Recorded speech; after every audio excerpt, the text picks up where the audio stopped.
Hello दोस्तों, environment and ecology में आज हम पढ़ेंगे जी एक नया chapter, various efforts for the conservation of biodiversity. Biodiversity को कंजर्व करने के लिए वेरियस एफर्ट्स, कौन कौन से कोशिशें हो रही हैं। तो पहला है जी project tiger. Project tiger to check the declining population of tigers.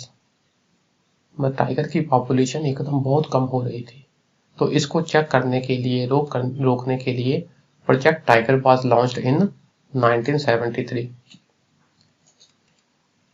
Other aims include, क्या क्या एम थे? Conservation of the endangered species, ठीक है जी, to preserve the areas of biological importance as a national heritage for the education, enjoyment and benefit of the people। उस area को preserve करना जहां पर शेर पाए जाते हैं, शेर मतलब टाइगर, उसको राष्ट्रीय धरोहर मानकर, ताकि आम जनता को ज्ञान दिया जाए, एजुकेशन दी जाए, ये सब चीजें।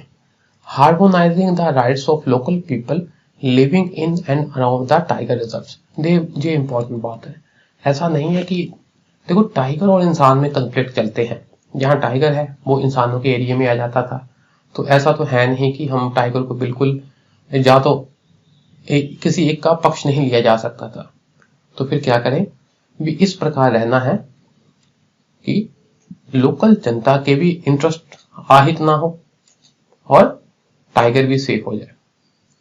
Under project tiger, natural tiger habitat area are notified as tiger reserves. तो हमने कहा कि हम टाइगर रिजर्व बनाएंगे, टाइगर को फोकस करते हुए, जहां पर नेचुरल रूप से टाइगर पाए जाते हैं, उसका वो हैबिटेट है, उसको हम टाइगर रिजर्व का नाम दे देंगे। For the protection of tigers and its prey, ठीक, ताकि टाइगर जिसका शिकार करता है उसका भी, दोनों की प्रोटेक्शन हो जाए। Outside interference are regulated, complete ban नहीं की, रेगुलेट की है in these areas. These reserves are notified by state government on the recommendation of the national tiger conservation authority. The national tiger conservation authority was created as a statutory body.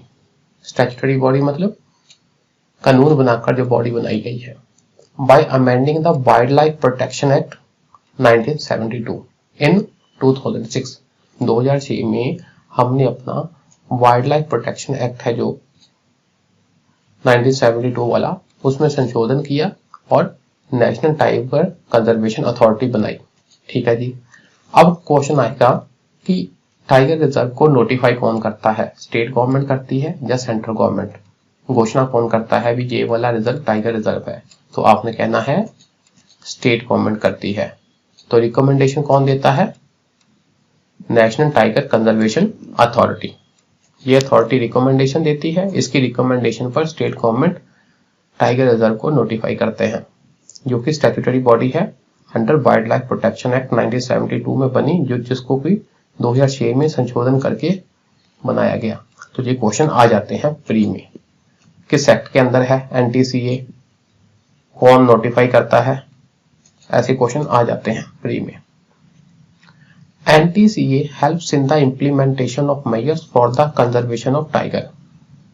जो हमने authority बनाई, तो जो measures हमने tiger conservation के लिए लाए हैं, तो उसकी इंप्लीमेंटेशन में भी ये अथॉरिटी मदद करती है। तो हमने बेसिकली टाइगर कंजर्वेशन को फोकस करते हुए एक अथॉरिटी बना दी। एक फैक्ट याद कर लो जी, the Bengal tiger is the national animal of Bangladesh. Panthera tigris is the national animal of India. India का नेशनल एनिमल बंगाल टाइगर नहीं है। जो सुंदरबन में पाया जाता है बंगाल टाइगर, वो इंडिया का नेशनल एनिमल नहीं है। हमको ये तो पता है शेर है, पर बंगाल टाइगर है या दूसरे वाला है या साइबेरियन है, कौन सा है? तो बंगाल टाइगर है बांग्लादेश का नेशनल एनिमल, और हमारा कौन सा है? Panthera tigris. ये नस्लें होती हैं टाइगर की। बस आपने ये रखना है कि बंगाल टाइगर हमारा नहीं है नेशनल एनिमल। इंडिया का कौन सा है? Panthera tigris. आगे बात आती है जी प्रोजेक्ट एलिफेंट। ये किसके लिए होगा? एलिफेंट के लिए। तो पहले शेर वाला आया था, बाद में एलिफेंट का आया 1992 में। This project was launched in 1992 to ensure long-term survival of the elephant population in their natural habitats, कि उनके नेचुरल हैबिटेट में टाइगर और अपना एलिफेंट सरवाइव करे, उनकी पॉपुलेशन ठीक ठाक बरकरार रहे। ठीक है जी। हाथियों को फोकस करते हुए ये प्रोजेक्ट आया। It is a centrally sponsored scheme, मतलब इसमें सेंट्रल की गवर्नमेंट फंड देती है स्टेट को। Under it assistance is provided to the state having free ranging populations of wild elephants। तो वो स्टेट जहां पर free ranging population of wild elephant की हो, मतलब जहां पर हाथी पाए जाते हैं जंगल पर खुद घूमते फिरते, ऐसा कह लो। तो उसको क्या करती है? सेंट्रल गवर्नमेंट असिस्टेंस देती है। असिस्टेंस कैसी होती है? Assistance is in the form of financial, पैसे भी देती है, as well as technical help भी देती है। ये बात हो गई। Aims and steps that are being taken under the project include, कौन कौन से हैं स्टेप, अब हम देख लेते हैं उनको। देखो जी, restoring ecologically the natural habitats and migratory routes of the elephants. पहले ये समझ लीजिए, जो हाथी होते हैं ना, वो घास खाते हैं। तो घास एक जगह जब थोड़ी कम हो जाए फिर वो दूसरे एरिया में जाते हैं। तो इनकी नेचर है कि ये माइग्रेटरी होते हैं, एक जगह से दूसरी जगह चलते रहते हैं। पर हमने क्या कर दिया? सड़कें बना दी, बांध बना दिए। तो उससे क्या हुआ कि इनके रेल लाइन बिछा दी, इनके रूट में क्या है? बाधा पड़ गई। ठीक, तो क्या करना हमने?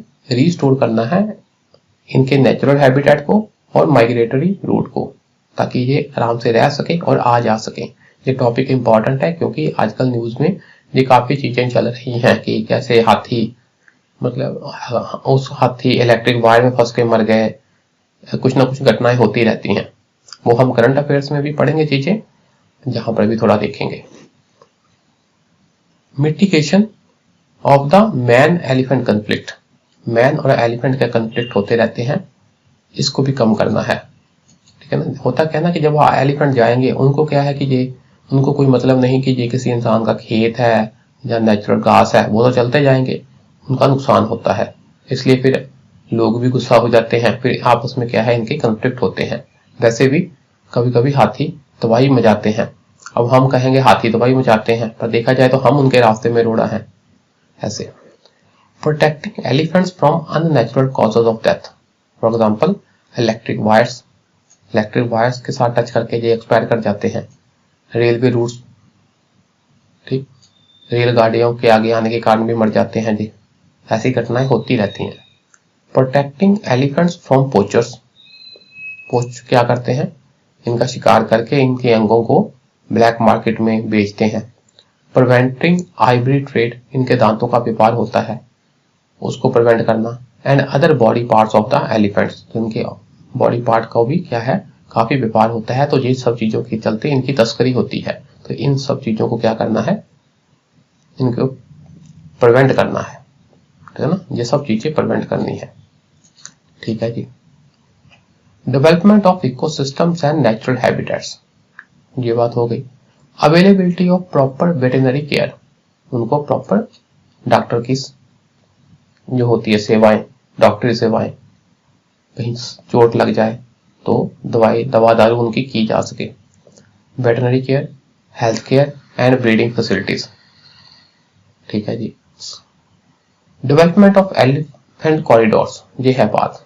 होता क्या है ना कि ये जब एक जगह से दूसरी जगह जाते हैं, अब इनको जैसे कहीं रेलवे लाइन है तो ध्यान रखा जाए कि रेलवे लाइन के नीचे से एलिफेंट के गुजरने की प्रॉपर व्यवस्था की जाए। रोड में से भी इनके लिए प्रॉपर कॉरिडोर बनाए जाए ताकि ये आ जा सके। Elephant corridors are narrow strips of land, क्या करते हैं ये? That connects large habitats of elephant populations and helps animals for their movement from one habitat to another. तो उनके एक हैबिटेट से दूसरे हैबिटेट को जो कनेक्ट करते हैं कॉरिडोर, ये एक हिसाब से हम कह सकते हैं कि एलिफेंट के लिए हमने रास्ता बना दिया ताकि वो आ जा सके। बीइंग हर्बीवर्स, ये बात है क्योंकि ये घास खाते हैं। Elephants move from one habitat to another in search of grass. तो ग्रास के सर्च में वो एक हैबिटेट से दूसरे हैबिटेट जाते हैं, क्योंकि ग्रास एक जगह इन्होंने खा ली तो वहां कम हो गई, फिर दूसरी जगह जाएंगे खाने के लिए। This movement also enhances survival of species and birth rate. ठीक, इससे इनका सर्वाइवल और बर्थ रेट भी बढ़ता है इस मूवमेंट से। But human activities have created obstruction to this movements. हमने क्या कर दिया, बाधा डाल दी। क्या किया हमने, कंस्ट्रक्शन ऑफ रोड कर दी, ब्रिजेस, डैम्स, रेलवे ट्रैक्स वगैरह बना दिए, इससे इनके कॉरिडोर में बाधा आ गई। So there is a need to have elephant corridors. ठीक है जी। आगे बात आती है थ्रेट्स टू एलिफेंट कॉरिडोर्स। कौन कौन से थ्रेट है, देखो। Due to developmental activities like construction of roads, railways, buildings, hotels, electric lines, electric fencing etcetera, there is destruction and fragmentation of natural habitats. ये काम हो रहा है। Mining activities, for example coal and iron ore mining are also destroying the habitats. इससे भी इनके habitats का destruction हो रहा है। Mineral rich states, for example Jharkhand हो, छत्तीसगढ़ है and Odisha, are also high in number of elephant corridors and their population. तो जहां जहां माइंस है वहां पर एलिफेंट की कॉरिडोर और पॉपुलेशन भी ज्यादा है, तो उनको खतरा ज्यादा हो गया। Poaching of elephants for their body parts, for example ivory, हाथी दांत, is also a big problem. तो पोचिंग भी की है एक प्रॉब्लम। ठीक है जी। Concept of protective reserve is also not very helpful. अगर हम कहते हैं कि इस एरिया को हम प्रोटेक्टिव रिजर्व बना दें, जैसे टाइगर रिजर्व बनाया है, उसी प्रकार एलिफेंट वाले एरिया को प्रोटेक्टिव रिजर्व बना दे, कहते इससे भी बात नहीं बनेगी। क्यों नहीं बनेगी? As elephants need extensive grazing ground for the search of food. तो इनको बहुत बड़ा एरिया चाहिए, बहुत बड़े एक्सटेंसिव ग्रेजिंग ग्राउंड चाहिए। So protective reserves need to be large enough. इतने बड़े हम प्रोटेक्टिव रिजर्व्स नहीं बना सकते, इसलिए कोशिश करो दो बड़े रिजर्व को जोड़ने के लिए एक कॉरिडोर बना दो। Ultimate result is man elephant animal conflict. तो जब ये एक जगह से दूसरे जगह जाते हैं तो एनिमल और मैन का कंफ्लिक्ट हो जाता है, वो इनकी फसलें तबाह कर देते हैं। अच्छा जी, आगे की बात आती है जी माइक प्रोग्राम क्या है। माइक, ये क्वेश्चन आ जाएगा कि माइक प्रोग्राम किससे रिलेटेड है, किस जानवर की कंजर्वेशन से रिलेटेड है। तो वहां पूछा जा सकता है टाइगर है, लेपर्ड है, एलिफेंट है, किससे? तो ये है एलिफेंट से।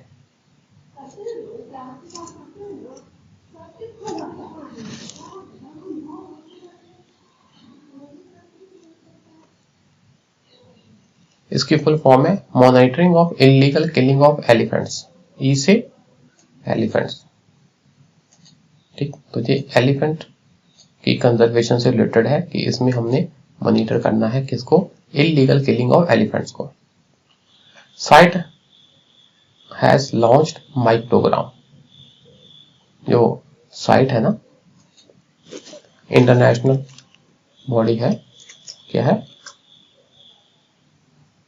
साइट्स का मतलब क्या है?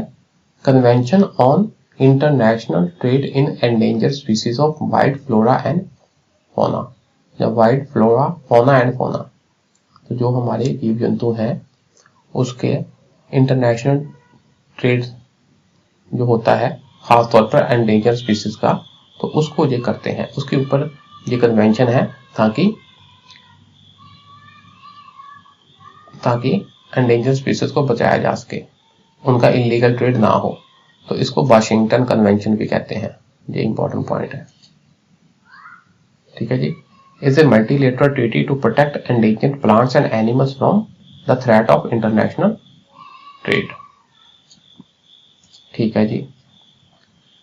साइट माइक प्रोग्राम क्या है? Is a site based programme, site based system है, design to monitor trends in the illegal killing of elephants. तो इसमें देखना है कि भाई साहब भी इलीगल जो गैर कानूनी तौर से एलिफेंट की किलिंग हो रही है उन सब चीजों को मॉनिटर करना है। बिल्ड मैनेजमेंट कैपेसिटी, ठीक, मैनेजमेंट कैपेसिटी भी प्रॉपर हमारे पास मैन पावर हो, उनके पास प्रॉपर इक्विपमेंट हो, उनके पास प्रॉपर इंटरनेट कनेक्शन हो, ताकि सब ताना बाना स्ट्रांग हो।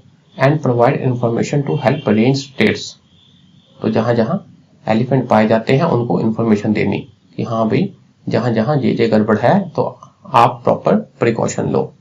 Make appropriate management and enforcement decision, तो उस हिसाब से ये डिसीजन लेते हैं और उसको लागू भी करवाते हैं। ठीक, तो ये है इलीगल किलिंग ऑफ एलिफेंट, उससे रिलेटेड है, उसकी मॉनिटरिंग करनी है। ठीक, इसको आपने रट्टा लगाना। ठीक है जी, ठीक है जी, आज तक यही रहने देते हैं, बाकी नेक्स्ट क्लास में पढ़ते हैं। शुक्रिया जी।